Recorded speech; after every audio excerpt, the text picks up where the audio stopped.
žaibas besitrankantis po langais, dangus pravirkęs ašaromis lietaus, vėl pažadinu iš miego gilaus mane, mintis užklydusi pirma, turbūt Dievas susirūs, nes ant žmonių gerų blogų jam nesvarbu, pasiūsdamas gamtos tikėjasi visus, užmigti iš naujo bandau, bet negaliu, nemiga kankina mane, sakau einu tyliai sau mintise, atsigersiu arbatos su citrina, o gal alaus, bet ne, tyliai sau paprieštaravau, juk arbata prieš miegą žymiai sveikiau, laikas pralėkė tarsi kulka, vėl atsidūriu lovoje nejučia, džiugu, kad šį kartą pavyko užmigti ir lengva liūdėsi miegu malšinti, su mintim Dievas panaudojo nemigą, tam, kad sužinotume, kas tas yra miegas, sapnai tie, kurie atsiranda ir dingsta, sapnai tie, kurie pasąmonėje vėl iš naujo atgimsta.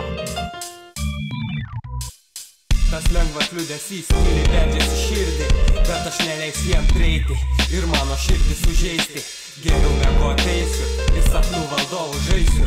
Tas lengvas liūdesys tyliai beldžiasi širdį, bet aš neleisiu jam prieiti ir mano širdį sužeisti. Geriau miegoti eisiu ir sapnų valdovu žaisiu. Tas lengvas liūdesys.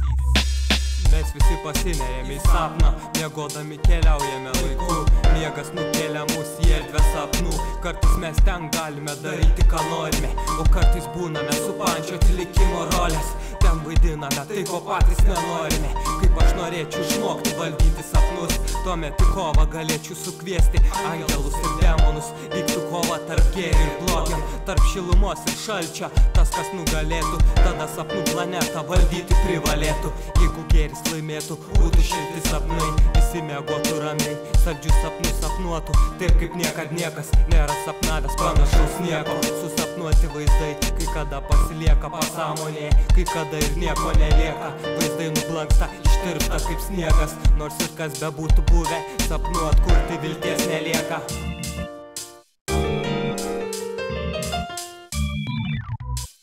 Tas lengvas liūdesys tyliai beldžiasi širdį, bet aš neleisiu jam prieiti ir mano širdį sužeisti. Geriau miegoti eisiu ir sapnų valdovu žaisiu. Tas lengvas liūdesys tyliai beldžiasi širdį, bet aš neleisiu jam prieiti ir mano širdį sužeisti. Geriau miegoti eisiu ir sapnų valdovu žaisiu. Tas lengvas liūdesys.